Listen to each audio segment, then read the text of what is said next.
Hello friends, मैं हूं इरफान और आप देख रहे हैं इरफान निज़ामी व्लॉग। हमने आपको पिछले वीडियो में सबकॉन्शियस माइंड की पावर के बारे में बताया था कि किस प्रकार आप सबकॉन्शियस माइंड की प्रोग्रामिंग से अपने लक्ष्य को प्राप्त कर सकते हैं और सबकॉन्शियस माइंड की रिप्रोग्रामिंग करने की कुछ टेक्निक्स बताई थी।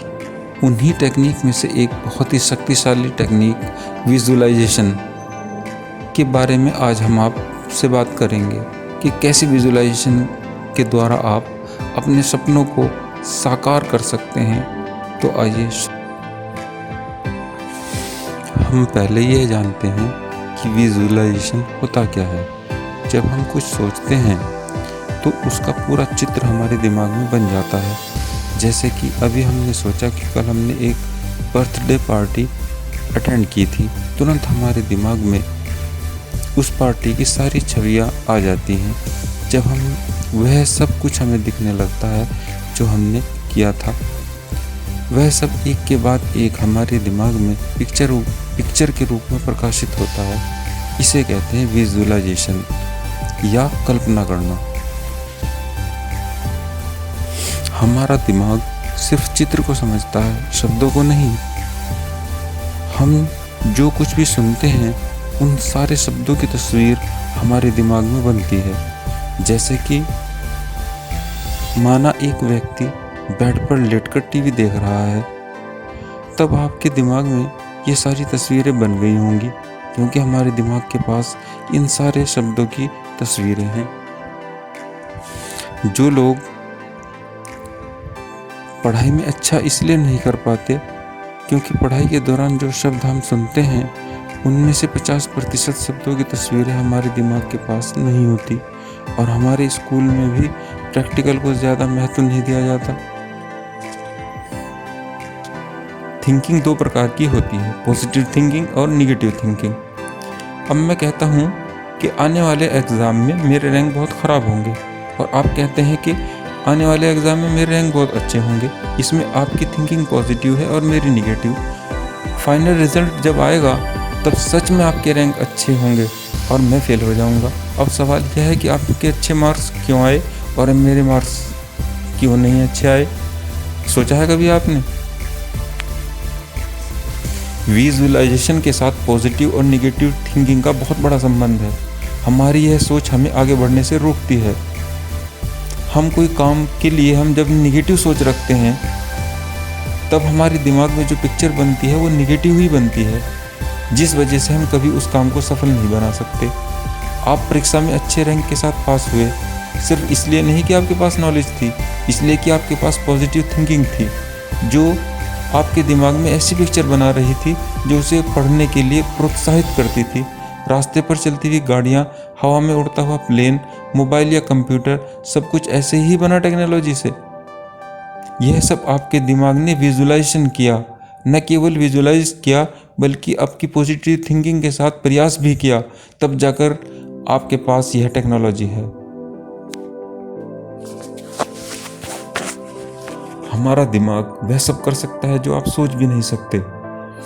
आज के ज़माने में सुपर कंप्यूटर, रोबोट्स, मोबाइल्स आदि बहुत सारी डिवाइसेस हैं। आप सोचते हैं कि जिस किसी ने इन्हें बनाया वो बहुत महान थे। नहीं, वह भी एक आम इंसान थे। बस फ़र्क सिर्फ इतना है कि उनके पास सोच है, वो है भी पॉजिटिव है, और हम नहीं कर पाते क्योंकि हमारी जो थिंकिंग है वो निगेटिव है। इस वजह से हमारी विजुअलाइजेशन की क्रिया हमें निगेटिव ऑप्शन देती है और हम असफल हो जाते हैं। बहुत सारे लोग यहाँ पर होंगे जिनका यह सवाल होगा कि मूवी की कहानी हमें पूरी याद रह जाती है, लेकिन सब्जेक्ट के लेसन क्यों याद नहीं रहते। मूवी के सॉन्ग भी याद रह जाते हैं, लेकिन कविताएं क्यों याद नहीं रहती। भाई, क्यों होता है ऐसे? इसका कारण यह है कि मूवी देखते समय उस पर दिखाए गए चलचित्र हमारे दिमाग में बस जाते हैं और पढ़ते समय हमारा ध्यान कहीं और ही होता है। अगर आप पढ़ते समय दिए गए पाठ को कल्पना के रूप में दिमाग में कैद करें तो 100% आप कभी नहीं भूल पाएंगे। पढ़ाई करते समय उसमें दिए गए शब्दों को अपने दिमाग में इमेजेस, शेप्स, इमोशंस के साथ कनेक्ट करो और सोचो कि आप एक मूवी देख रहे हैं। पूरे पाठ को मूवी के रूप में स्टडी करो। तब आपके द्वारा दिए गए स्टडी आप कभी नहीं भूल पाएंगे। कभी कभी एक ऐसा कुछ स्टडी करते हैं जिसमें आपकी रुचि नहीं होती, इस वजह से हमारे दिमाग में नकारात्मक भावनाएं उत्पन्न होती हैं। इसलिए अपनी पसंद को हमेशा महत्व दें।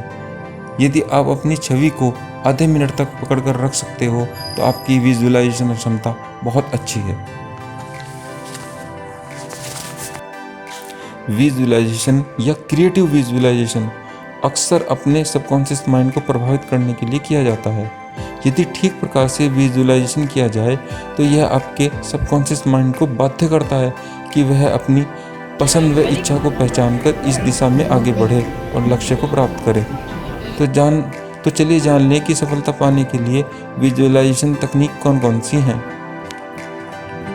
Number 1, treasure map technique. Visualization की इस तकनीक में आपको ऐसा कुछ विजुअलाइजेशन करना पड़ेगा जिसे करने की आपकी बहुत इच्छा है। जैसे फ़र्ज़ करें कि इस बार की परीक्षा में आपके सबसे अच्छे नंबर आए हैं। इस दौरान पूरा समय आपका दिमाग सफलता का आभास करता रहेगा, जिससे आप सफलता की ओर तेज़ी से अग्रसर हो जाएंगे। नंबर 2, आकर्षण का नियम। जब आप किसी चीज़ को पाने को विजुअलाइज करते हैं तो आपके भीतर उस चीज़ को पाने के विचार और प्रबल भावनाएं उत्पन्न होने लगती हैं। फिर आकर्षण का नियम उस चीज़ को सच करने आपको उसे पाने में मदद करता है। कल्पना आपको एक ऐसी दुनिया में ले जाती है जो पहले कभी थी ही नहीं, लेकिन साकार होते ही इस कल्पना एक सचमुच की एक नई दुनिया बन जाती है। नंबर 3, कुछ नया करने की प्रेरणा। कल्पना, इच्छा शक्ति, भावना, तर्क, अंतरात्मा, स्मरण शक्ति और अवचेतन हमेशा हमें कुछ नया और रचनात्मक करने को उकसाते हैं। लेकिन कुछ लोग लाभ हानि, सही गलत आदि के चक्कर में फंसकर उस पर ध्यान नहीं देते। लेकिन जो लोग इनके हिसाब से चलते हैं वे सफल होते हैं और एक पूर्ण जीवन जीते हैं। नंबर 4, कल्पना की शक्ति। कल्पना कीजिए कि आपको ट्रैकिंग में टॉप की चढ़ाई करनी है, लेकिन आपको ऐसा रास्ता नहीं दिख रहा है जिसका अनुसरण करके आप पर्वत पर चढ़ते जाएं।